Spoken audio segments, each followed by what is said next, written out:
It's really an honor to be chairing this event tonight. I think that global politics and developments in activism make a conversation about the meanings of Black history really crucial at this juncture. So I think I'll introduce the panelists. I think we agreed you were going to speak in more or less alphabetical order, if that's all right. So I think I'll introduce you each by turn. So we're going to start with Norma Gregory. So Norma Gregory is a teacher, an editor, and a writer, and a researcher from Nottingham. She's published widely on Black British literary history, African Caribbean British history, and Black feminist theology, among other topics. And she also runs a community interest company, the Nottingham News Centre, which is a research, publishing, and heritage project management company whose achievements include the first blue heritage plaque to a person of African descent in Nottingham. Okay. Thank you. Good evening, everybody. I'm really honoured as well to be here and to be invited here. So I've got to kick off talking about the meaning of Black history.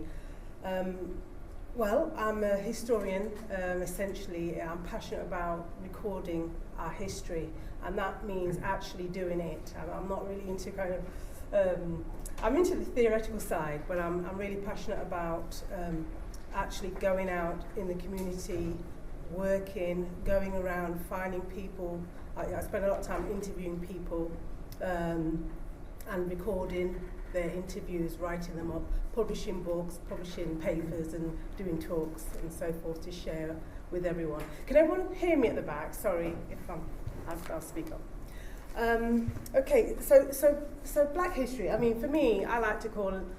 I don't even really like the title that much. I'm a person of African heritage, and I'm passionate about what's been taught to young people in schools about African history, what's presented in the media, which is currently, in our faces every second of the day.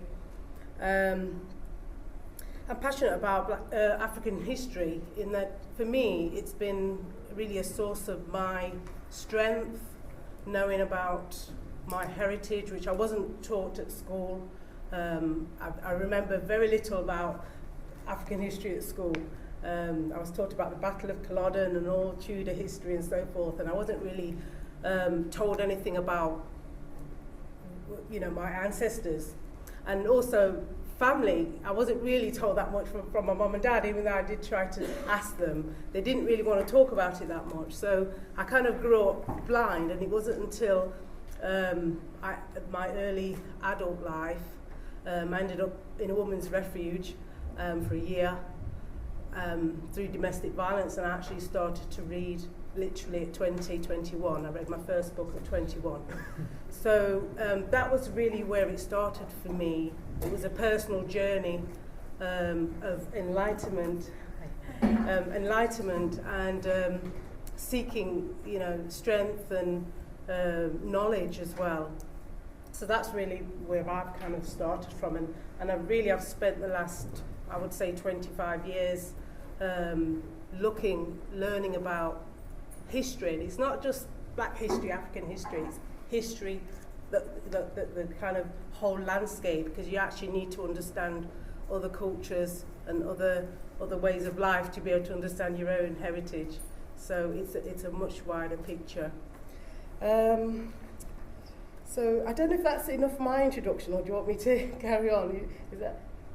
Yeah, carry on a little bit.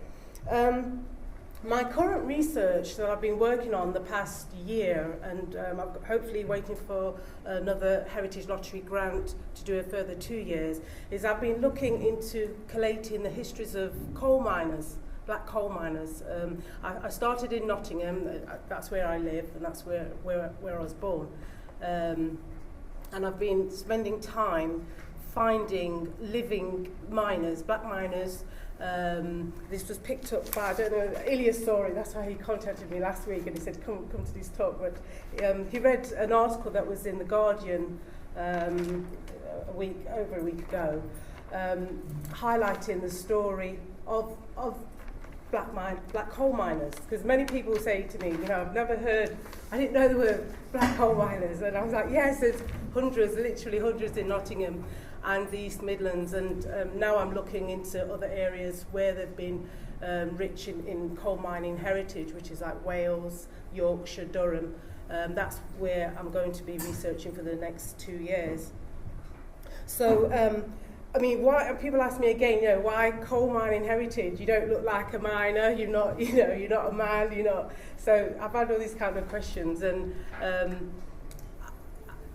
where I live in Nottingham, I'm about half a mile away from a big coal mine called Gedling Colliery, which had literally hundreds of thousands of men working there, but they had a quarter of the workforce were from diverse communities. So that was really my starting point for my research.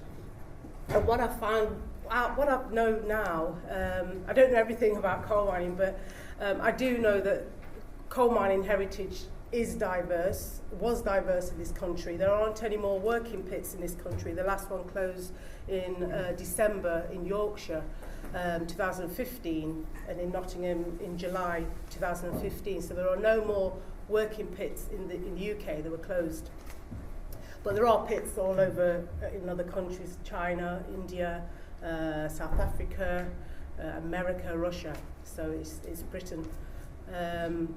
So it's now, coal mining is heritage now. So, I mean, for me, I like to actually find undiscovered, untapped, fresh knowledge, you know, to share. And I do believe in sharing knowledge.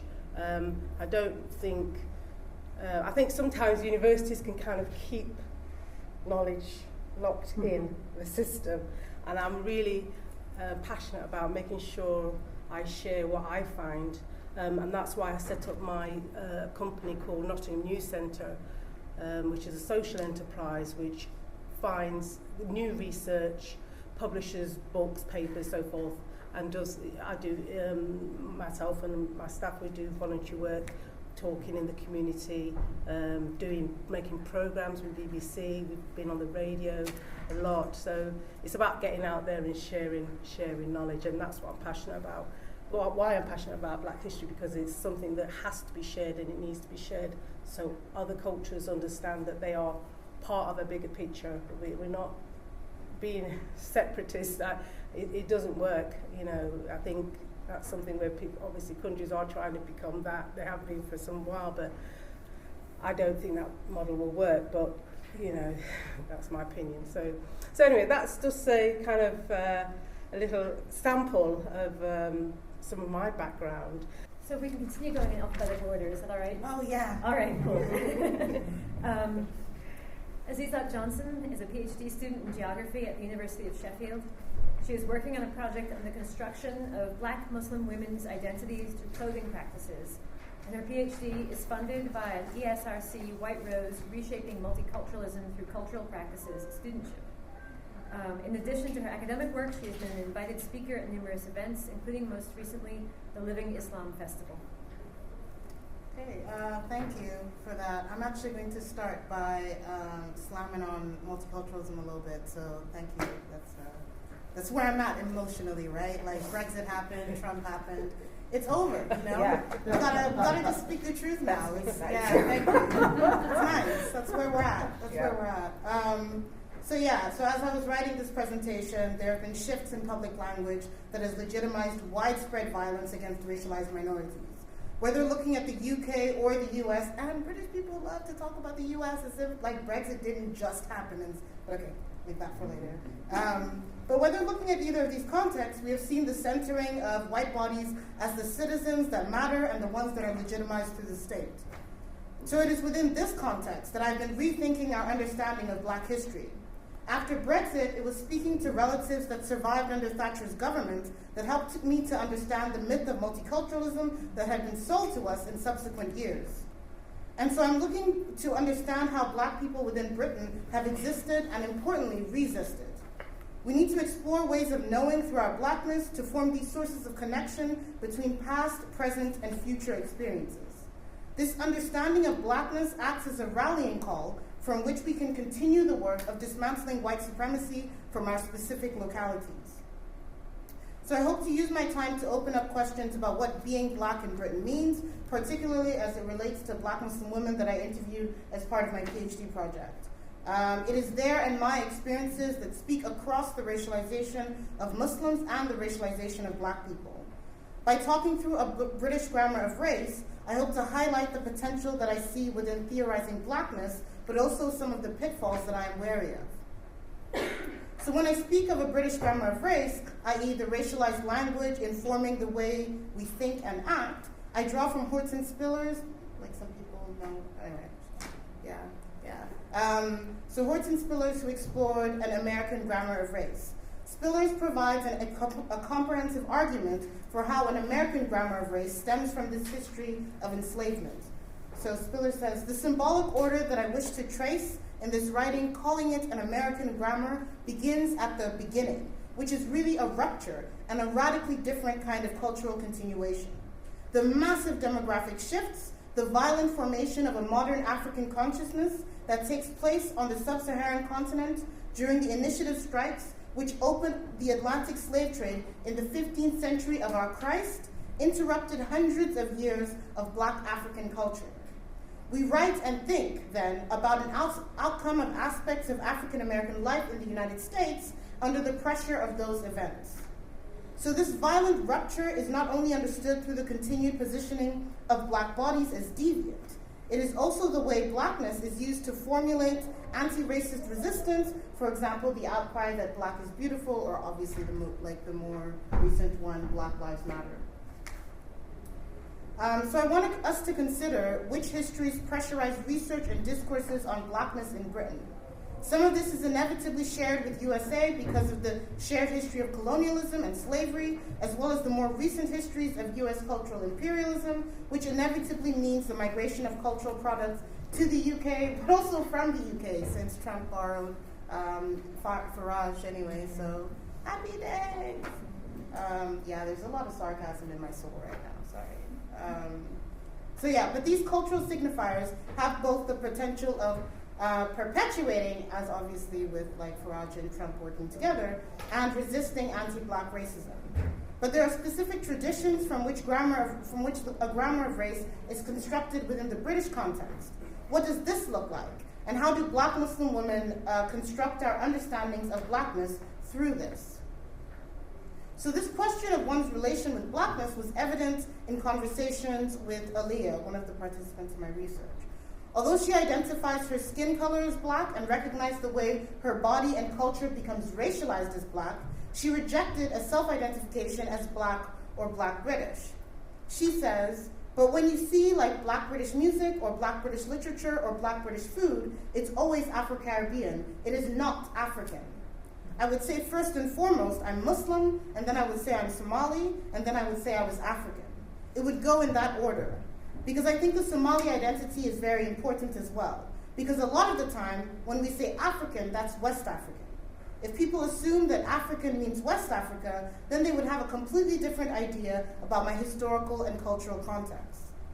So this need for people to have the right idea about our historical and cultural context illustrates how certain histories can be, or at the very least can be perceived to be, inscribed onto the Black body within the British context. In this case, the history of the transatlantic slave trade is seen as a point of departure, informing research and everyday discourse around Blackness, illustrated through Paul Gilroy's really famous book, Unpacking the Relationship Across the Black Atlantic, right?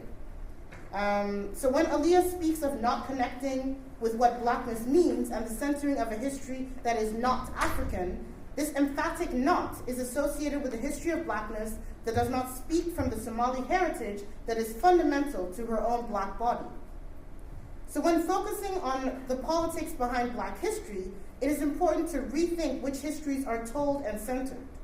In focusing on the transatlantic slave trade or the Windrush generation as shaping Black Britishness, we push the long history of Somali migration to and from the UK to the side in favor of the popular and racist narrative of all Somalis coming to Britain as refugees or asylum seekers in the 1990s. And more generally, we need to think about the racialization that occurs through the labeling of some populations as refugees or asylum seekers. This inability to explore different experiences of blackness can be translated into our current inability to understand the people, many of whom are black, that are dying out there in boats as a black issue. This maintains a divide between those of us located within the capital of the British Empire and those located outside Great Britain. As Gurminder Bamber has pointed out, the deeply racist immigration laws that are in place now came from a move to discriminate against black and brown people entering the UK in the 60s and 70s with British passports. This speaks to the British grammar of race, which, unlike the grammar developed in the US, has historically functioned by oppressing the vast majority of black bodies outside the capital of the British Empire. When we distance ourselves from people on the borders, walls, and oceans that surround the UK, we buy into an imperial logic that racializes black and brown bodies as undesirable refugees and asylum seekers. So the potential within our blackness lies in highlighting many different current and past experiences of racialization. There's a diversity of languages and customs within blackness that should be learned from, so that no single process of racialization as black is prioritized at the expense of an other. As Stuart Hall reminds us, just as black was the cutting edge of politics vis-a-vis one kind of enemy, it could, if not understood properly, provide a kind of silencing in relation to another. So in this quote, Hall was specifically speaking to the experiences of Asian communities when racialized minorities worked together under the label of politically black in the 70s and 80s. This question of whether political blackness is relevant is one that is periodically brought to the forefront, and recently people started talking about it again with Zayn Malik being chosen for Black History Month, which just made me laugh, to be honest. And I'm normally quite wary of this conversation, as it is often used by people without understanding the way anti-black racism functions within different cultural contexts. But more importantly, it keeps people of color fighting amongst ourselves rather than focus on how white supremacy maintains divisions and perpetuates racial hierarchies within black and brown communities. But I do use this conversation around political blackness to illustrate my understanding of the British grammar of race as a language that has evolved throughout history, including particular moments where different bodies were racialized and oppressed as black. It is the changing nature of blackness that it still hasn't been explored to its fullest when we mobilize against anti-black racism. So it is the difference in experiences of blackness that accounts for Muhammad Ali and Malcolm X as people understanding their blackness alongside, and some could argue, because of their religious identity. It is this fluidity that helps us to understand how Ahmed in Irving, Texas, who was supposedly thought to have designed a bomb rather than a clock in school, was positioned as a potential terrorist body because of his religion, yes, but was also hyper-visible within the classroom because of his blackness as a Sudanese American. For me, it is the differences in historical experiences of blackness that should be used as the foundation to understand the oppression faced today. And it is by recognizing and connecting through our different experiences of blackness that we can begin to mobilize against oppression and the multiple ways that anti-black racism persists. Thank you.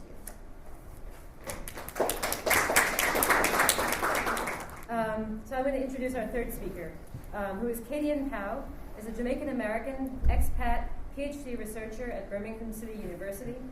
She is also an assistant lecturer in sociology at BCU and an honorary research associate in the digital humanities at the University of Birmingham. Her topics of interest include Black women and desire in US TV, queer forms of blackness, Black content creators on YouTube, social educational value of social media, I should have put a "the" in front of that, the social educational value of social media, and Tumblr as a media geography space. And she's the author of a forthcoming chapter entitled Insider/Outsider, Olivia Pope and the Pursuit of the Erotic.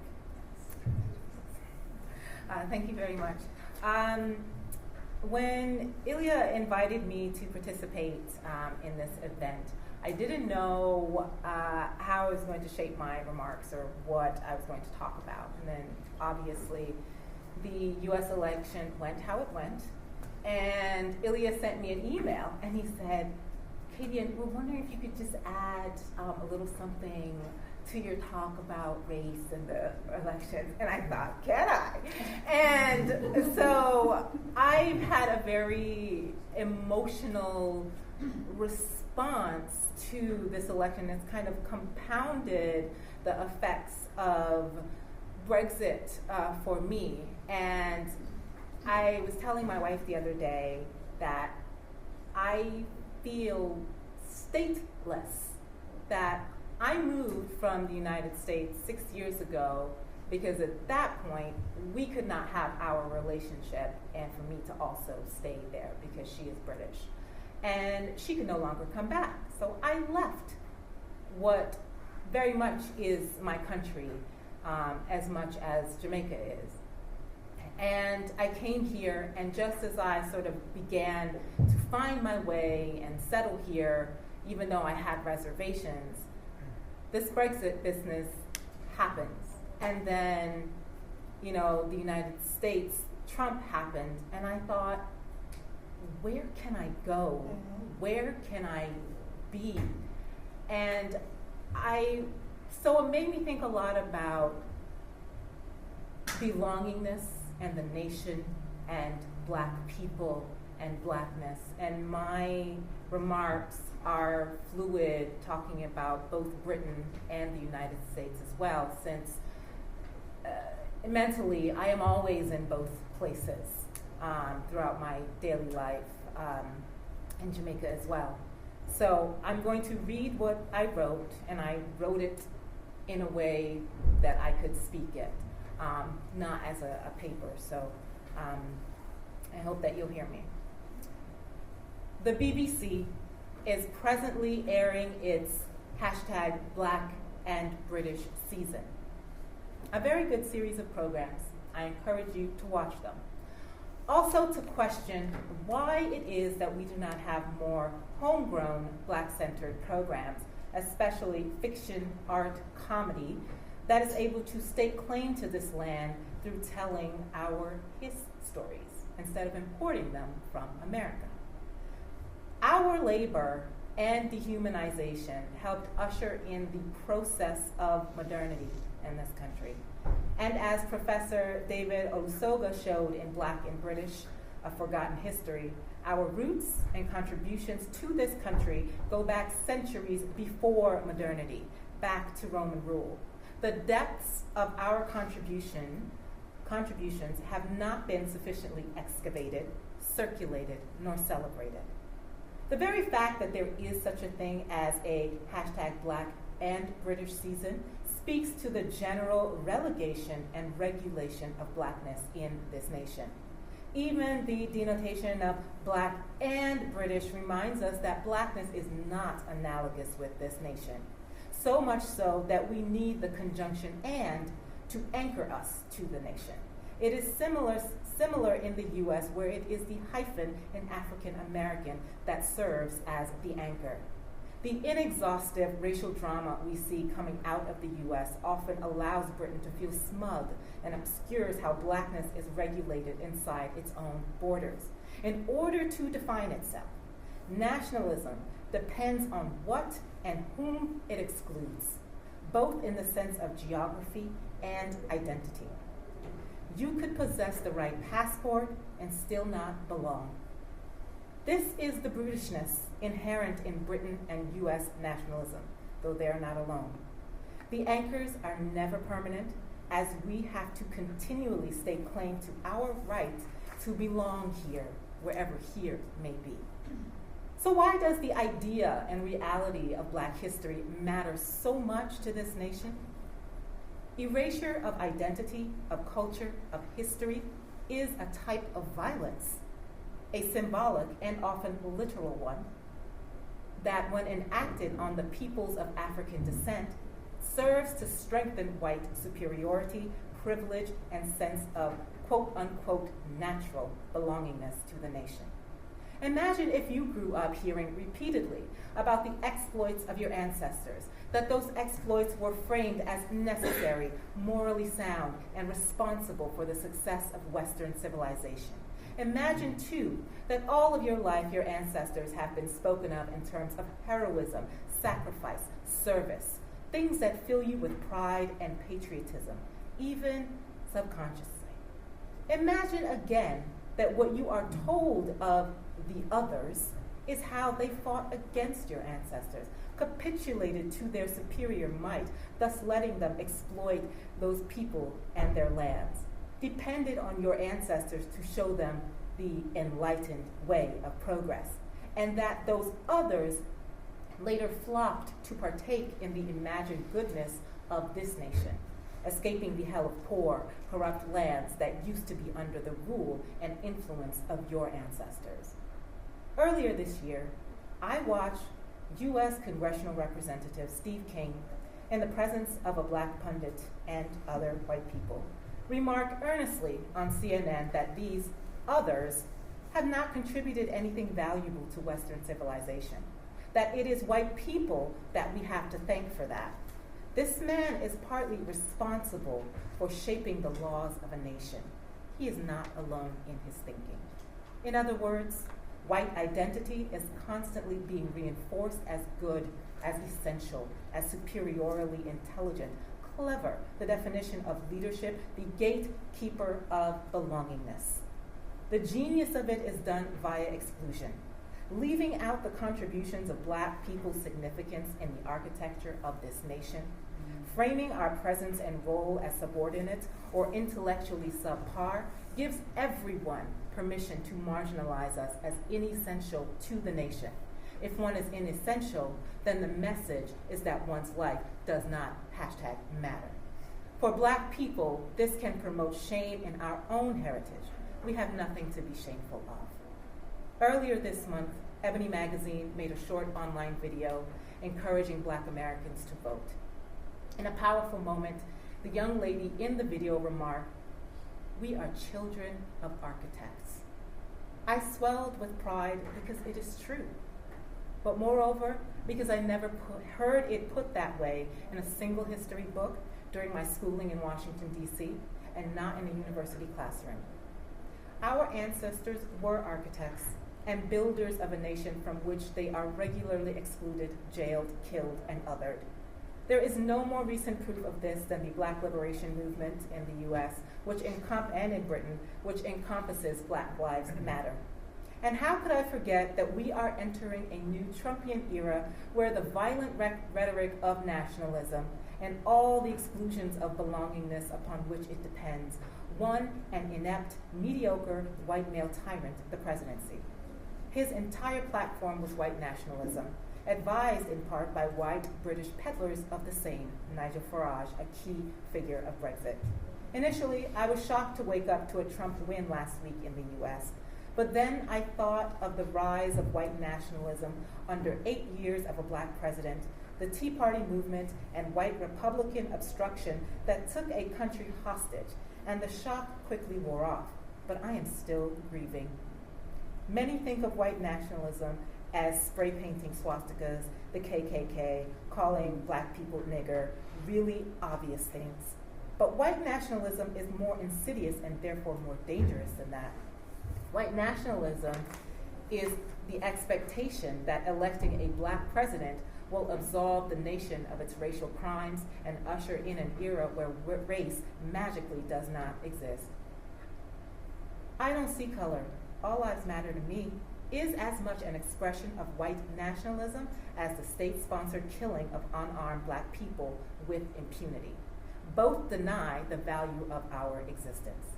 White nationalism sees a black person rise to the highest office in the land and has an identity crisis because the 43 presidents before Barack Obama were white men. They took it for granted. Much like unearned privileges of whiteness get taken for granted every day. Because whiteness is binarily dependent on the exclusion of blackness, when a black person inhabits a space in which they are not seen to belong, whiteness has to find ways to reaffirm its identity. And that's what's been happening in the US and the UK. Whiteness is reaffirming its identity. Historically, whenever white identity needs to be reaffirmed, the consequences are detrimental to black people. And so I mourn Donald Trump's presidency for my friends and for the family that still resides in the United States. I am an American citizen with no direct black American ancestors. I am Jamaican, born of enslaved Africans and indentured Indian servants. my ancestors, with their labor and their bodies, helped propel Britain towards riches and success. And when it was broken by a war, they came to help repair it.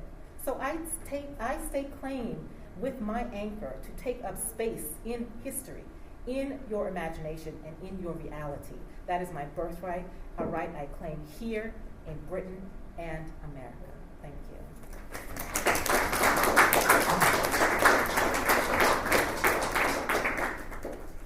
So our final speaker is Keith Shear.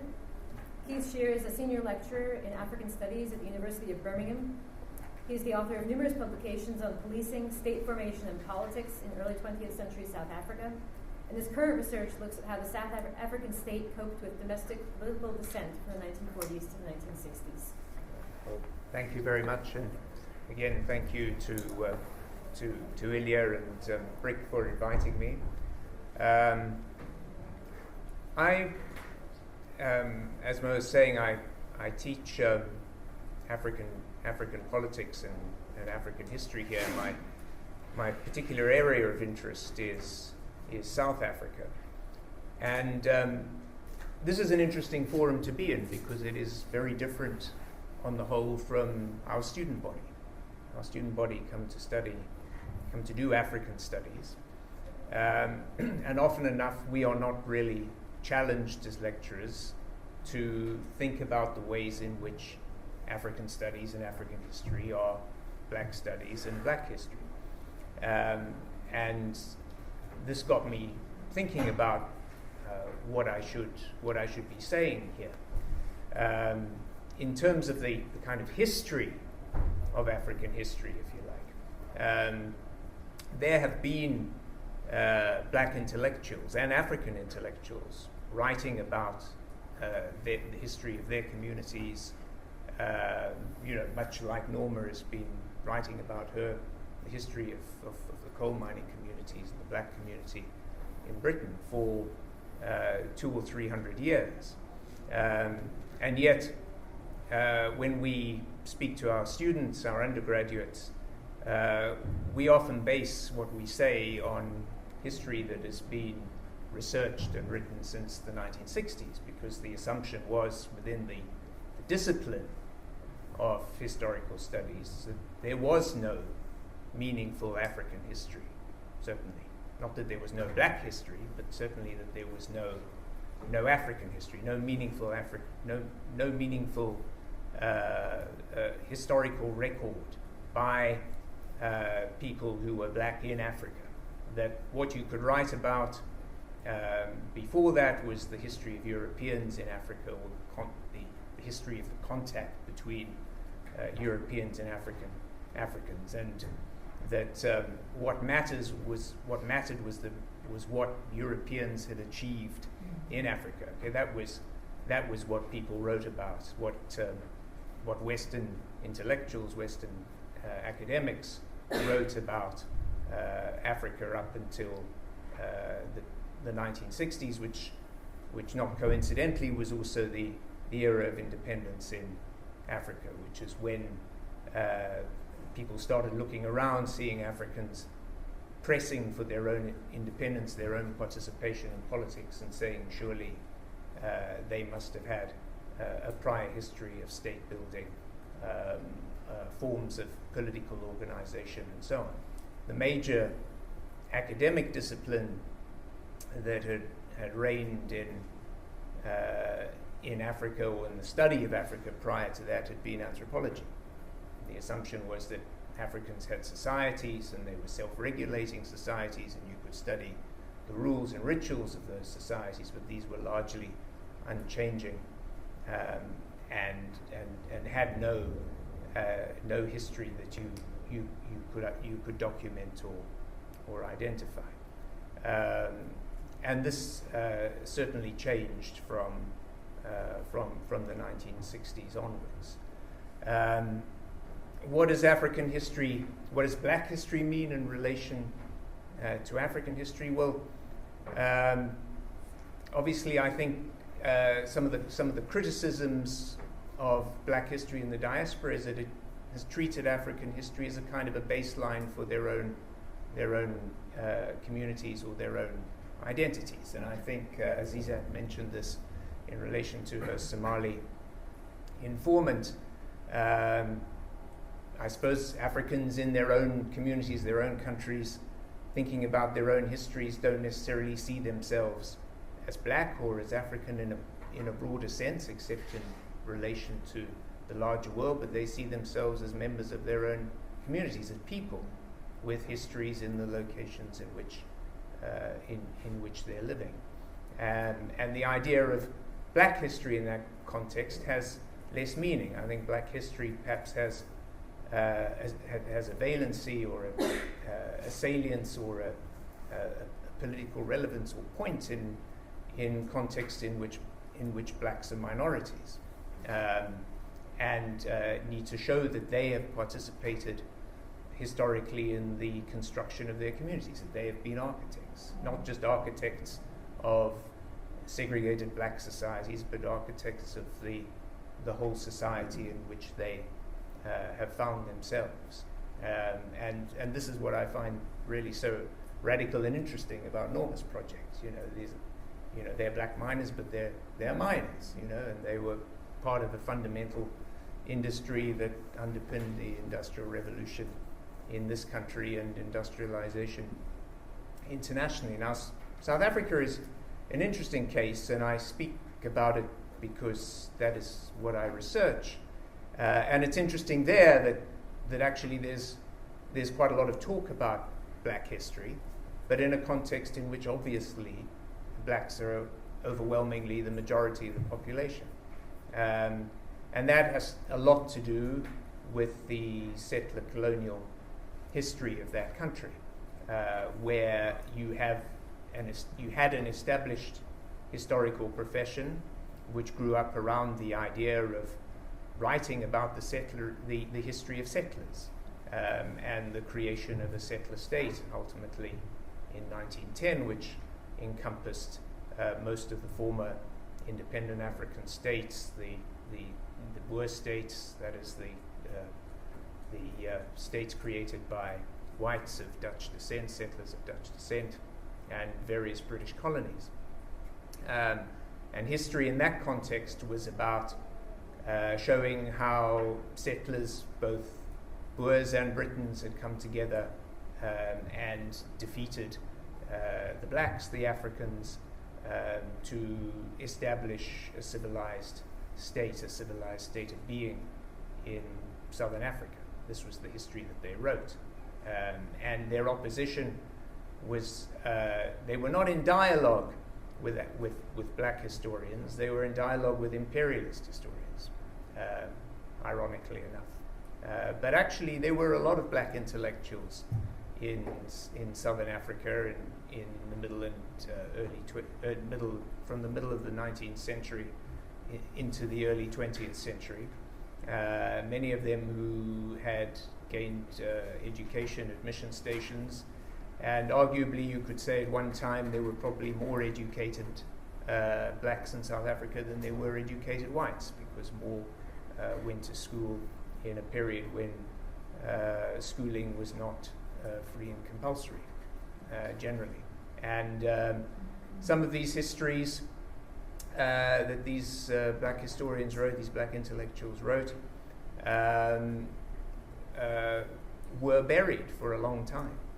And I think of Magema Fuze, who wrote in Zulu, and the translation of the title of his book is The Black People and Whence They Came.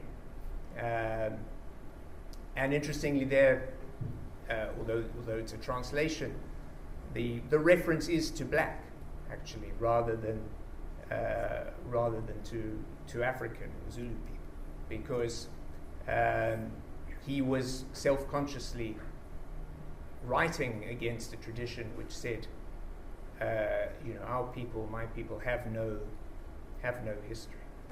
And these are texts that were rediscovered in the 1970s and have since been annotated and translated and discussed and engaged with.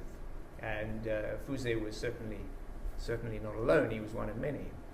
And I don't think it was a coincidence that this started happening in the 1970s, because the 1970s in South Africa was the era of black consciousness. Another very important era in which black intellectuals strove to assert their identity. And I find it interesting in relation to this argument about political blackness to think about the rise of the term black in South Africa to incorporate not just people of indigenous African descent, but all who were not white. It had a different salience there, but a very critical one in the context of apartheid, which tried to divide people who the state defined as not being white into different ethnic groups, into coloreds and Indians, into Africans of various tribal denominations, as the government of the day deemed Africans to be. There were no black Africans or black South Africans. They were Zulus, they were Xhosas, they were Sotho's, they were Swazis, and so on. Okay, so I think in that kind of context, the project of political blackness had some salience, and the recovery of black history and black participation in the building of 20th century South Africa as an industrialized country, which took place in the 1970s, I think was a particularly important development, and I think speaks to people today in much the same way as this idea of African Americans being architects of the United States. Right, I think I'll stop there. Okay, thank you. So I think this is the moment where I'm going to sort of really briefly suggest a couple of themes that I saw growing out of all four of your remarks. Thank you all for what you said. These are sort of the initial thoughts I've been scribbling down as you were speaking, but I know that you'll provoke thoughts for days to come as well. Before giving you all a chance to discuss and then come back and have a larger group discussion. So basically, I want to suggest that there's three big categories or keywords that I might pull out of what you all said. So the first one is the nation. I was thinking, and I'm just going to speak in questions, I think, which aren't questions to actually ask you, just questions to hopefully generate thought. So you raised the question for me of what is the relationship between black history and the nation? How does black history subvert, transgress, challenge national boundaries? How do we think about putting black history in conversation, black European and American black histories in conversation with African black histories? How do we rewrite national histories and national narratives in ways that center and recenter the contributions of the people of color in those nations? I think that leads me to my second category, which grows out of this concept of white nationalism, which is white supremacy, I think is a term that came up in everybody's comments. How do we think about writing a black history that explicitly theorizes and challenges white supremacy? How do we think about a black history that can be written without replicating the categories and the classificatory schemes that white supremacy produces? What does it mean to think about or to do black history in a moment where multiculturalism, I like your provocation around multiculturalism being a myth that's dead. So where does that leave us in terms of thinking about the relationship between white supremacy and black history? And then the third category, or set of keywords, I guess, is about education. It's about curriculum and the community. Thinking about, how do we recover the black history that's been written and lost? Who writes black history? Who teaches this history? I want to bring us back in a way to Norma's idea of black history as a two-way street, and writing history, full stop, as a two-way street. How do we do history in dialogue with one another? And how do we teach that history? How do we make history available in schools, what would it look like to center Black British history in British school curriculums?